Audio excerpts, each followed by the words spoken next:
Nazi agent violating a faiसला किया है कि they hang them to death. मैं इस फैसले की वजह जान सकता हूँ? पूरा कंट्री आज याद पर जगने वाला है। सबका निगाह भगत सिंह के फांसी पर है। लाहौर के सब लोग मॉर्निंग तक जेल के बाहर जमा हो जाएगा। लेकिन भगत सिंह के डेड बॉडी के साथ लोग जुलूस निकाले। गवर्नमेंट इसका परमिशन किसी हाल में नहीं दे सकता। सिक्योरिटी के लिए बहुत बड़ा खतरा हो जाएगा। मतलब भगत सिंह मरने के बाद भी ब्रिटिश हुकूमत के लिए खतरा है? सर, वक्त से पहले फांसी देना कानून के खिलाफ। हिस्ट्री में आज तक कभी ऐसा नहीं हुआ। गांधी जी और लॉर्ड लिंडन के बीच जो समझौता हुआ है, उसके मुताबिक भगत सिंह को भी रिहा कर देना चाहिए। This was a political prisoner. Have you lost your bloody mind? तुम भगत सिंह को रिहा करने के बारे में सोच भी कैसे सकता है? मैं सोच सकता हूँ क्योंकि मैं सच जानता हूँ। और सच ये है कि हमें से किसी ने भी उसे बचाने की कोशिश नहीं की और अंग्रेज हुकूमत इस बात का फायदा उठाकर भगत सिंह की बलि चढ़ा रही है। ये उस मासूम नौजवान के साथ सरासर नाइंसाफी है। मत बोलो चेनर, जस्टिस इनजस्टिस तय करना हमारा काम है। कानून हम बनाते हैं और हम जब चाहे उस कानून को तोड़ सकते हैं। अंडरस्टैंड? तुम सरकार का नौकर है।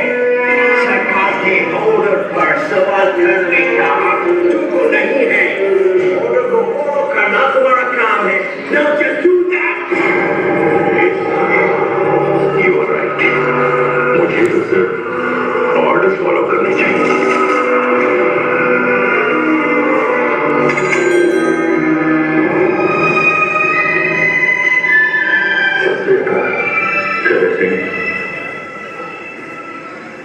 भगत सिंह सुखदेव महाराज को तो क्या हिंदुस्तान के लिए मारे ले जाओ। लेकिन आज तक 23 मार्च है ना? फांसी का हुक्म था 24 मार्च का है ना साहब? उन्हें फांसी आज ही देनी है। नहीं, आप लोग ऐसा नहीं कर सकते। ये धोखा है। अरे फांसी से पहले तक माँ बाप का होता है, रिश्तेदार का होता है। जो हुक्म मुझे क्या मानो? मैं हुक्म पूरा नहीं करूंगा। नहीं कर सकता, मैं हुक्म पूरा बिल्कुल नहीं करूंगा। नहीं करूंगा मैं। Shut up! Arrest him! इतना बड़ा जुल्म मत करो। अरे तुम लोग वाले का वास्ता सारी मत करो। अरे बाबा भाई को किससे मिलेंगे? लड़कों से। अरे उनको आखिरी बार अपने बेटों की शक्ल तो देखने दो सालों को। तुम्हारी ये जो सरकार है ना, ये बचाएगी नहीं अपने को। गिराएगी अगर ये कमजोर। निकलो सारे कुत्तों पर ही कुत्ता से। निकलो बात करना पड़ेगा। तुम गिरा पड़े।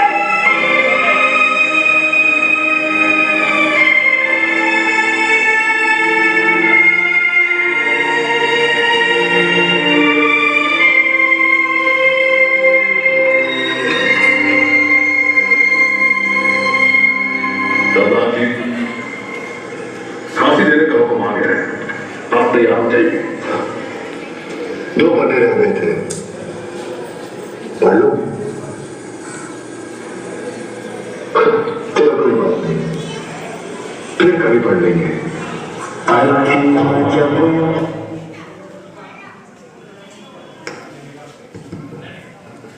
आपने देखा कि किस प्रकार ब्रिटिश हुकूमत के द्वारा जेल अधिकारी पर एक निर्धारित तिथि से एक दिन पूर्व उन्हें फांसी की सजा सुनाई जाती है। जैसे कि गांधी इरविन पैक्ट 5 मार्च 1931 को हुआ था। तो आपने देखा कि ब्रिटिश हुकूमत का जो षड्यंत्र होता है, किस प्रकार हमारे भोले भाले क्रांतिकारियों को उसमें फंसाकर और उस पर मुकदमा चलाया जाता है और किसी भी गांधी जी के द्वारा कहने पर भी उनको रिहा नहीं किया जाता। गांधी इरविन पैक्ट के तहत कि पहली शर्त ये रखी जाती है कि राजनीतिक बंदियों को रिहा कर दिया जाएगा, लेकिन ऐसा नहीं किया जाता। और आपने देखा कि जब व्यक्ति का अंतिम समय आता है तो उसके चेहरे पर विषाद, चिंता, भय की लकीरें साफ दिखाई देती है। कहते हैं कि जब नाश मनोज पर जाता है पहले विवेक मर जाता है, लेकिन नाश छाने वाला है ब्रिटिश हुकूमत का। और आप देखेंगे कि पतन होने जा रहा है ब्रिटिश हुकूमत का। लेकिन हमारे जो युवा क्रांतिकारी हैं, जो शेर दिल हैं, आप देखेंगे कि उनके चेहरे पर किस प्रकार प्रसन्नता, खुशी और उनके चेहरे पर इस भारत माँ के श्री चरणों में अपने जीवन रूपी पुष्प को किस प्रकार समर्पित करते हैं, आत्मार्पित करते हैं, लेकिन उनके चेहरे पर भय का, चिंता का, आशा का, किसी तरह अवसाद का कोई प्रश्न चिन्ह नहीं है।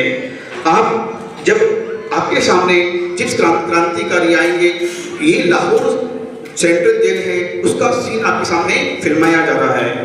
आप देखेंगे कि हमारे क्रांतिकारी जो आज़ादी को अपनी दुल्हन कहने वाले किस प्रकार नाचते हुए, गाते हुए और लाहौर जेल के इसमें से निकलते हैं, तो आप देखेंगे कि उनके चेहरे पर कहीं भी चिंता की कोई रेखाएं नहीं है, क्योंकि भारत माँ को गुलामी की जंजीरों से आजाद करने के लिए जा रहे हैं।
आपने देखा कि किस प्रकार हमारे युवा क्रांतिकारी बिना किसी मौत के भय पर माँ भारती के चरणों में अपने जीवन रूपी पुष्प का बलिदान देते हुए, जब आंख खुले तो धरती हिंदुस्तान की हो, जब आंख खुले तो धरती हिंदुस्तान की हो, जब आंख बंद हो तो यादें हिंदुस्तान की हो, जब यादें हिंदुस्तान की हो, हम मर भी जाए तो कोई गम नहीं, हम मर भी जाए तो कोई गम नहीं, लेकिन मरते वक्त मिट्टी मेरे हिंदुस्तान की हो।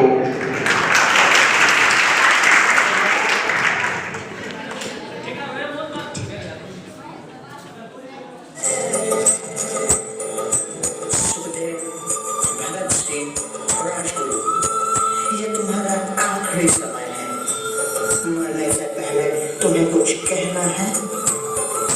ये अंत नहीं है जनरल साहब, ये तो शुरुआत है, मेरी उम्मीदों की शुरुआत। वक्त तो हर किसी को आनी है, मरना तो तय था। जिंदगी अगर हमारी जिंदगी बनाकर चले तो ऐसी जिंदगी किस काम की? खून जो खोलता नहीं है वो खून किस काम का? गुलामी सरकर जंजीरों में जकड़े गए तो उन बाजों की ताकत किस काम की? जिंदगी लगने अपेक्षा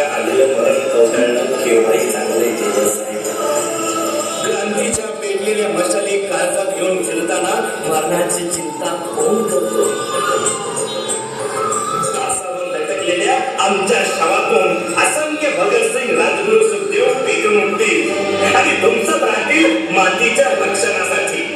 अब तो करोड़ों युवाओं की स्वाभिमानी मुस्कान पर दस्तक दे रही। हमारे पीछे कोई रोएगा नहीं बल्कि तप कर उठेगा। हमारे पीछे कोई मरेगा नहीं बल्कि जिंदा रहेगा। अपनी आजादी के लिए, अपनी धरती के लिए सीना तान कर लड़ेगा और उसी ज्वाला में खाक होगी अंग्रेजी हुकूमत। देखो अब सब जाग उठे, सब तैयार है क्रांति के लिए। सभी ने सांस रोक ली है नई दौड़ में शामिल होने की। अब किसी की भी किलकारियां सुनाई नहीं देती। अब तो दिलों में धड़कन बढ़ रही है, सभी आगे बढ़ रहे हैं। दिल में नया से हुकूमत के खिलाफ तेज चल रही है। सुनो उन बुलंद आवाजों को, अब खाक होने जा रही है अंग्रेजी सियासत। इनकलाब जिंदाबाद, इनकलाब जिंदाबाद, भारत माता की जय।